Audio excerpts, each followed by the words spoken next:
Good afternoon. I'm honored to be giving the keynote lecture at the 2022 Shakespeare Theatre Conference in Stratford in Canada. Today I'm going to talk about global Shakespeare performance in a changing world. The times, they are a-changing. Shakespearean performances have evolved with our changing world. Some of the field disrupting events on a global scale in the past decades include the September 11th attacks in 2001 against New York City and Washington, D.C., the global pandemic of COVID-19 since 2020, the United Kingdom's withdrawal from the European Union in 2020, known as Brexit, and federal recognition of Juneteenth, National Independence Day, in 2021, to commemorate the end of slavery in the United States. These events ushered in fear, xenophobia, and hope, fueling intersectional forms of hatred that have coalesced around gender and race. They also reminded us of our vulnerable but palpable connections to one another across the globe in good times and bad.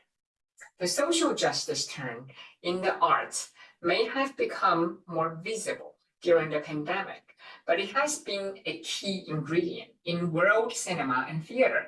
Even before the global crisis, anti-feminist, white nationalist, transmisogynist, and anti-immigrant movements have used the idea of otherness to evoke a range of disruptive identities and to attack legal and social human rights. Fortunately, ideas of otherness are also a major driving force for global arts that inspire, cure, and rebuild. The performing arts, in particular, have leveraged the global reach of canonical works for social justice causes. The years 2020 and 2021, in particular, have ushered in newly prominent themes of social justice and inclusiveness. We have seen many remedial or socially progressive performances of Shakespeare's plays. These performances promote what I call social reparation through the arts, while in the US, reparation often refers to remediation of historical injustices, such as efforts to restore land rights to indigenous people. I use the notion of social reparation to theorize remedial uses of Shakespeare and the classics in adaptations that give artists and audiences more moral agency. They seek to remedy injustices in our times and power asymmetries that inform some of these plays. In this sense of reparation, we might say that artists have rescued Shakespeare from a patriarchal tradition of interpretation. The Oxford Dictionary defines remedial in two ways. First, as, quote, providing or offering a remedy tending to relieve or redress something. And second, in an educational context, as, quote, basic educational skills to help school children who have not achieved the proficiency necessary for them to be able to learn other subjects with their contemporaries. End of quote.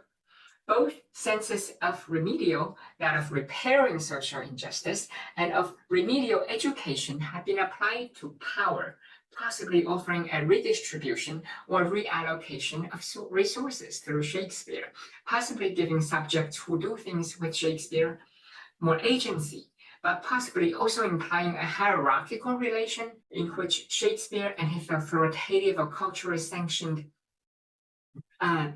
spokespeople remain entrenched above those who are seen as lacking proficiency or resources. So power is itself multifaceted. It can convey the most commonly understood sense of power over, as in coercion, power with, as in collaborative relationship, the more generative power to a community, and individuated power within, as in individual expressions of self-worth. Shakespeare's remedial uses are bound up with the processes of communal and identity formation that these varying vectors of power expose. Since acting involves embodying and channeling the pathos of the characters, performances have become the primary area where beliefs in the remedial function of art are manifested and contested. So in my talk today, I would like to explore two aspects of embodiment, namely race and gender. Remedial appropriations carry a strong ethical charge, suggesting either that the adaptation uses Shakespeare to counter harm, or in a more astringent sense that the work seeks to remedy injustices or power asymmetries that inform Shakespeare's work. These adaptations have the connotation of curing, healing, and the provision of relief, solutions, or even reparations.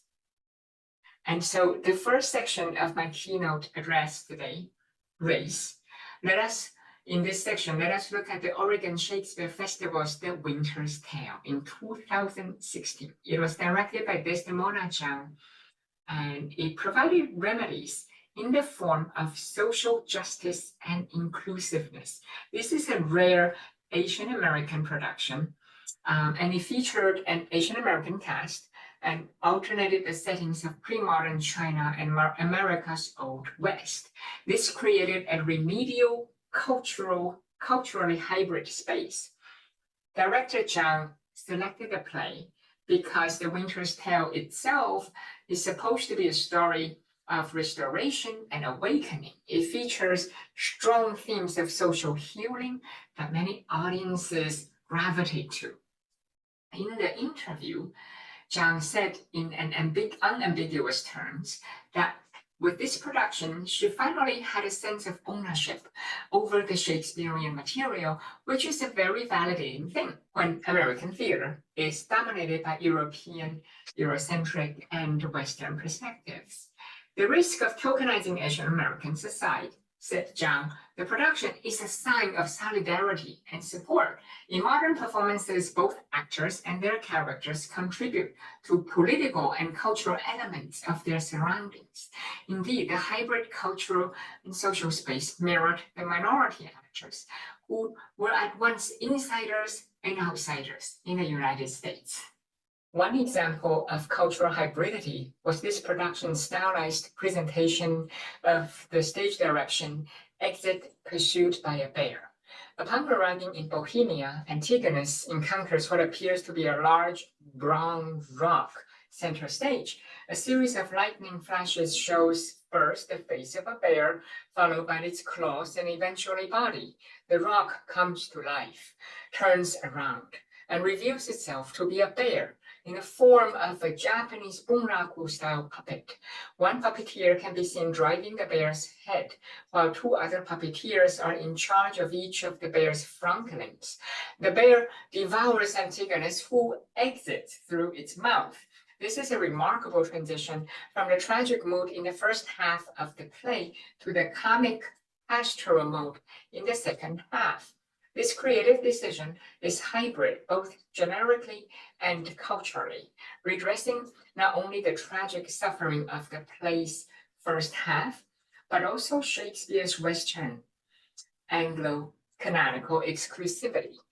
We can also use a remedial lens to reinterpret canonical performances. But Luhrmann's film, William Shakespeare's Romeo plus Juliet from 1996, has the potential to be read and taught as an adaptation that unpacks Anglophone white supremacy, even though that has not been the normative ways in which the film is understood. Ethnic differences, such as that between Anglo-American and Latinx cultures, are used allegorically in the film to frame the ancient feud in Romeo and Juliet. The film borrows from several cultures. Despite all this, it has not typically been taught from the perspective of global or critical race studies. The film was shot primarily in Mexico City and Boca del Rio in Veracruz, and it pits North American Protestantism against Latin American Catholicism, which is mapped onto cinematic interpretations of the conflict between the Montagues and the Capulets.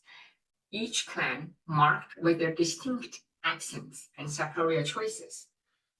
Juliet's nurse, in particular, is heard shouting Juliet's name with a Spanish inflection. Meanwhile, the action scenes, frequently punctured by freeze frames or slow motion shots that exaggerate the suspense, are filtered through the aural soundtrack of rap and through techniques used in John Woo's Hong Kong action films. Especially such devices as slam zoom, extreme close-up, over-the-shoulder shooting, and the echoing ricochet bullet. Yet, because Luhrmann uses Shakespeare's language, Shakespeare's text for indexical value, characters clad in jeans delivering lines from Romeo and Juliet, they end up giving the false impression that the film is a specimen of Anglophone Shakespeare rather than global Shakespeare. With a remedial vision in mind, we can rethink how to do justice to the cultural complexities of works like William Shakespeare's Romeo plus Juliet, and to recognize its reparative promise. Students often look through rather than at characters who are minoritized in one way or another, especially characters who are unnamed. Audiences of a majority racial group often approach fiction through a colorblind gaze, a gaze that erases the presence of racialized others who are seen but not truly seen. So this is colorblind in a negative sense.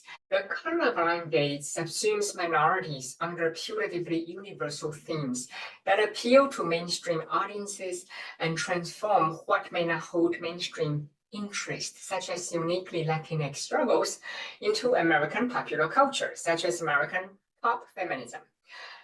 And this is assumed to be more palatable for mass audiences, which is very much the case of Luhrmann's film adaptation and its interpretations. Another example is Kenneth Branagh's film As You Like It from 2006. It has a Japanese theme. The film dresses Wakehurst Palace in England up with a Zen garden, shrine gate, and trappings of a 19th century Japan torn between samurai and European merchants.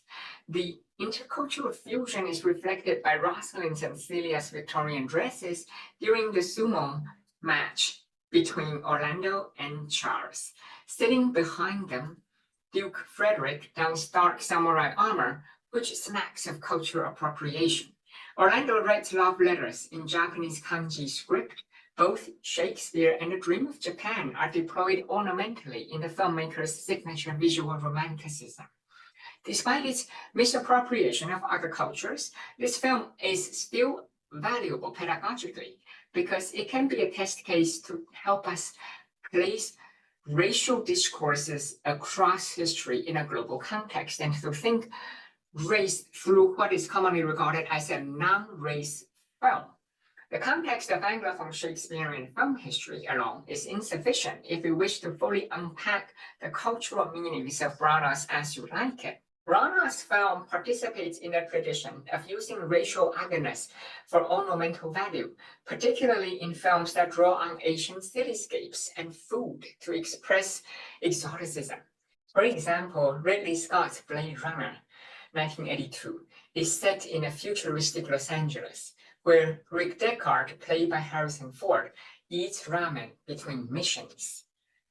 Junks, the iconic Hong Kong ships with fully battened sails, adorn the skyline of a future New York in Luc Besson's The Fifth Element, 1997.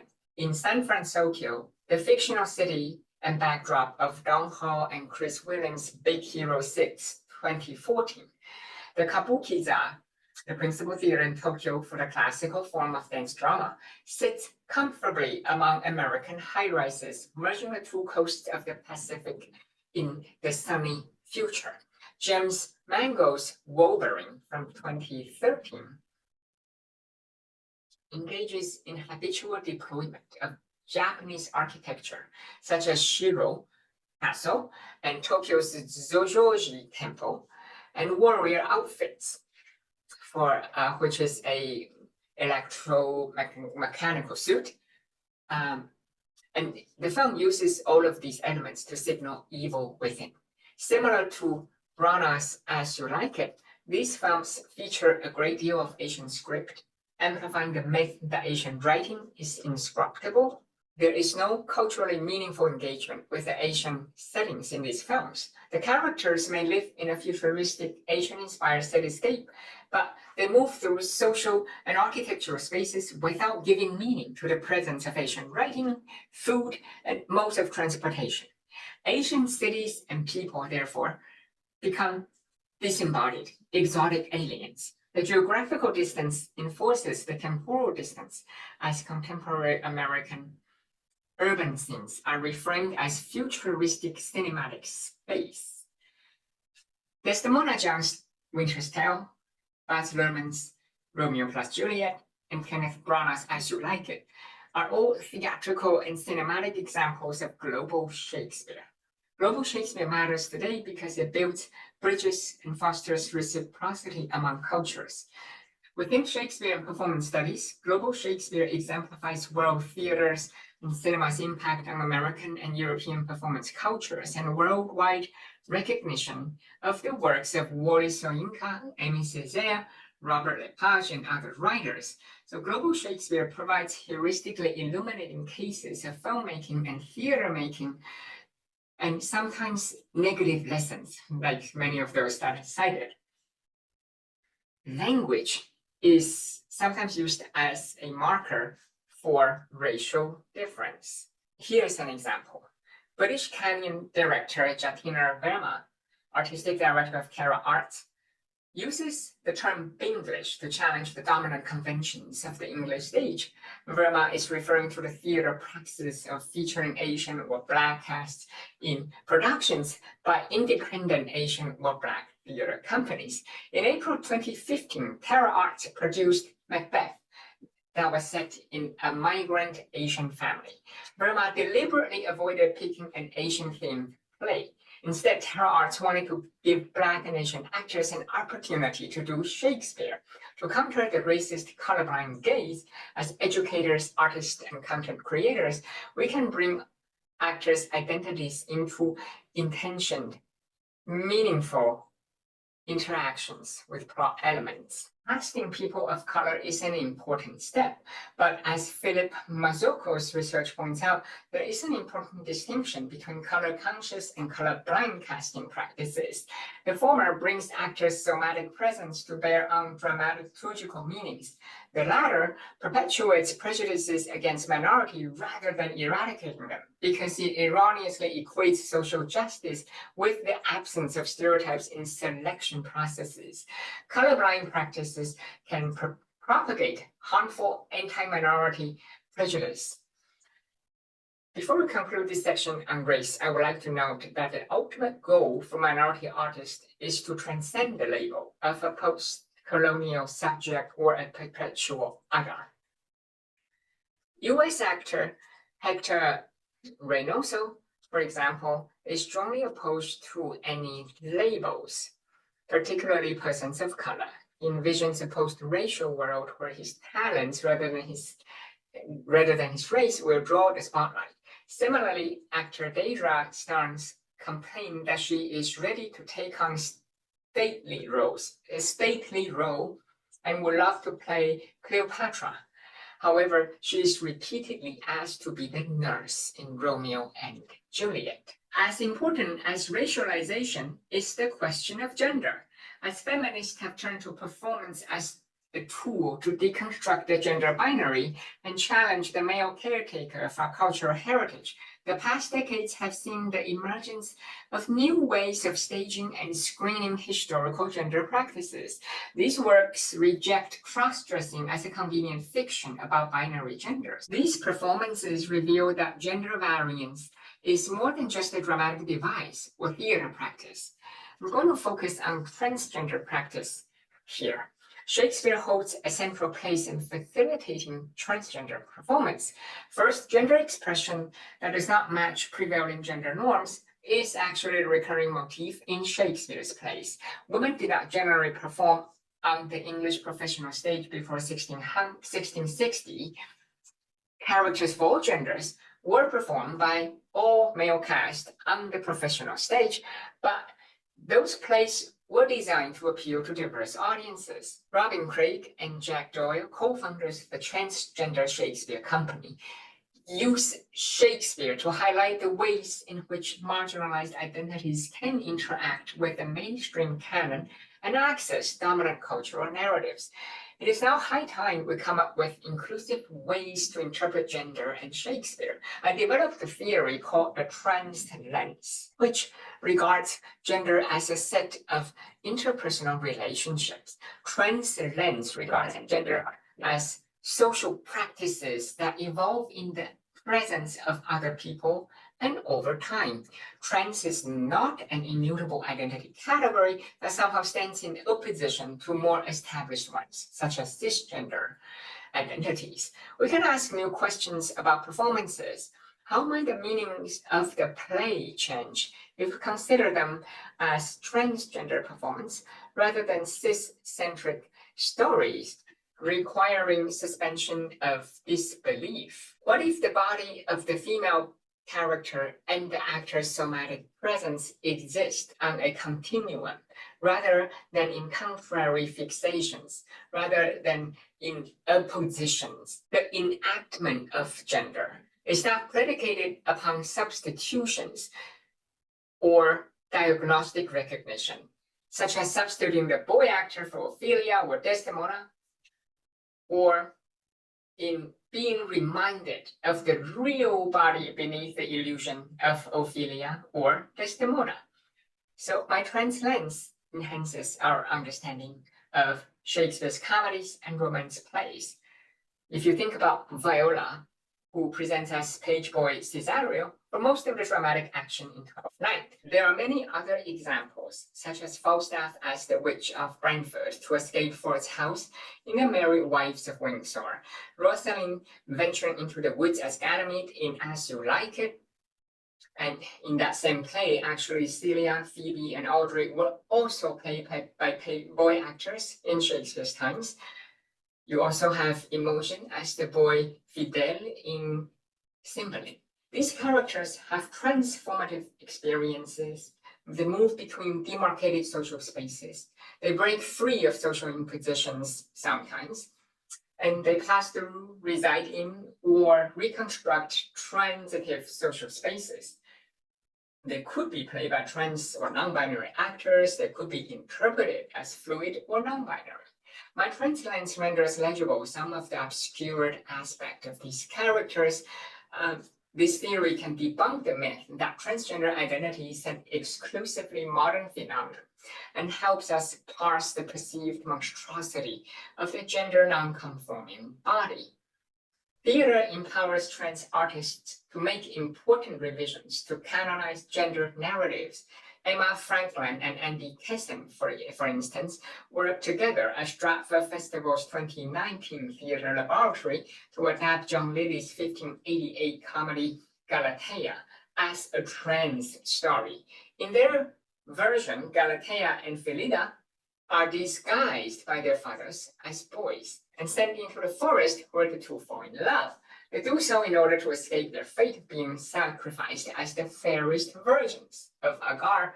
Since Galatea and Phillida spend a lot of time exploring how clothing, gestures, how you hold your body, how all of this can offer different ways for gender to be read, the storyline provides a foundation for transgender interpretation, aiming to create stories that can provide more nuanced and equitable ways of seeing the world. Franklin envisions Galatea and Phillida as characters who find freedom in each other as non-binary or genderqueer individuals. And coming back to Desdemona Chiang again, in the US, Chiang specifically invited genderqueer actors to audition for the role of a gender-fluid Rosalind for her As You Like It at the open-air Californian Shakespeare Theater near San Francisco in 2017. Presenting herself as a shepherd named Ganymede, Rosalind wanders the forest in search of her lover. Discovering herself along the way, in the production that thematizes queer homelessness. Beyond these examples of transgender Shakespeare, we can also apply a trans lens to reread other performances. It is socially and aesthetically important to create and study works led by trans artists, but it's equally important and meaningful to use a trans lens to counter prevailing assumptions by reinterpreting works that have been labeled otherwise. There are many examples. Think about Michelle Terry's Danish Prince. She played Hamlet to Shubham Saraf's Trans Ophelia at the Globe Theatre in London. This was a production from 2018. Commenting on his performance of Ophelia, Saraf said that the non-hierarchical post-gender casting was evident that we are now beyond gender, but reception of the post-gender ensemble production, in which several roles were cross-cast, has focused on its place in the long Anglo-European tradition of women playing Hamlet. Distinct from works in that tradition of female Hamlet, this production actually takes cross-gender roles at face value and does not use the gender-bending characters to make statements about the meanings of gender within Hamlet. Actors were assigned randomly to characters without consideration of gender identities. So Michelle Terry's transmasculine Hamlet and Saraf's transfeminine Ophelia can be read with an eye towards the transitive space these characters create and inhabit. The dramaturgical structures of meaning of these works remain porous and open for both normative and trans interpretations. Even though, regrettably, Terry's Hamlet does not involve trans-identified artists, we can analyze it through a trans lens to decenter the cisgender perspective that has been passed on as a default position. Such works may not label themselves as transgender narratives, but we can use the works to expand our understanding of transitivity. Basically, it's a state of being that defies or remixes purported demarcated social practices. So I've looked into reception history and I noticed a pattern.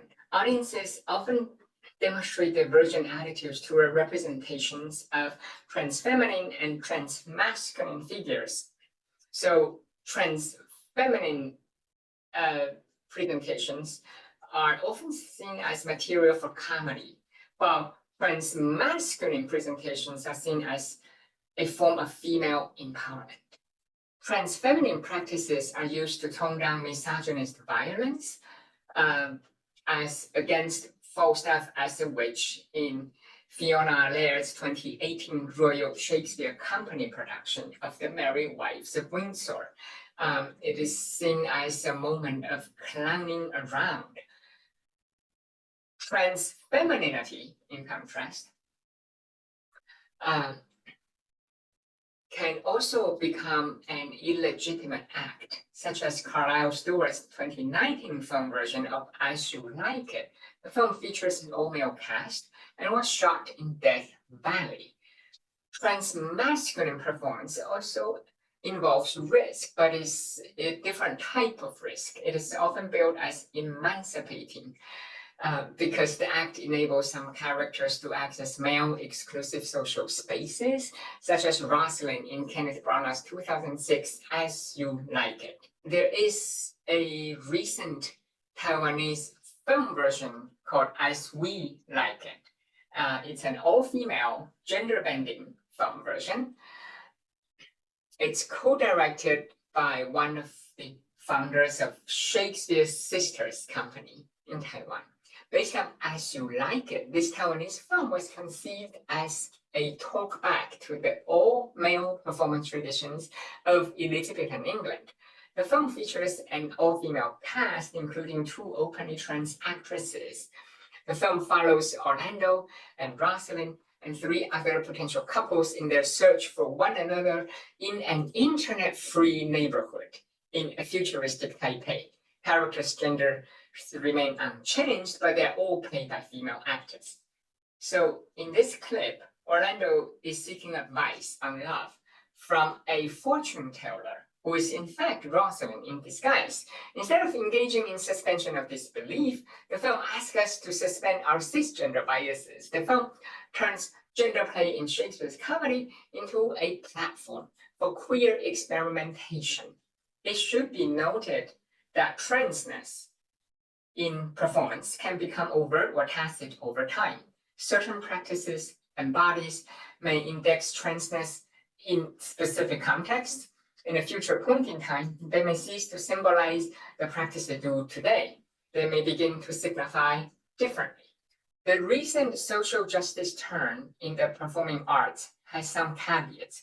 While artists and critics alike gravitate toward inspirational narratives, there is the risk of selling out on art's potential impact in terms of social justice.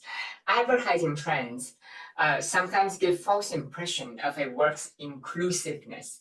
Basically, we have to think about advertisement, cultural paradox around performances, interviews, even reviews, right? Marketing shortcuts can contradict artists' ethical claims in relation to the presentation of racial and gender diversity. In some cases, productions driven by inclusive casting choices may be aesthetically incoherent. In others, queerness is framed as a defining feature of when a production does not actively engage with gender diversity or employ queer actors. So there can be cases where kind of racial diversity or queerness become a bait, become ornamental. Social reparation does not reside in and by itself within the canon of Shakespeare. Inclusive pedagogical and artistic practices are built on the premise that literary and cultural meanings are relational. It is this multiplicity that enables audiences, educators, and students to find inclusiveness in the classics. So we can think Shakespearean performance through questions of ethics. Acts of appropriation carry with them strong ethical implications, which is a crucial component in our relation to the world. A crucial component of ethics is our willingness to listen to and be subjected to the demands of others. In the pull and tug of appropriation at work, the polyphony of voices, including voices that are once obscured by history, can regain moral agency. Since our worldviews are necessarily implicated in our own cultural habits, we stand to gain by studying Shakespeare and performance in inherently comparative contexts, identifying common patterns of racism. For example, in interconnected contexts can strengthen local campaigns. Maintaining a global perspective can break down binarism of all sorts and enhance our cognitive bandwidth. Thank you for joining me for my keynote at the Shakespeare Theatre Conference in Stratford, Canada, 2022. Have a wonderful day.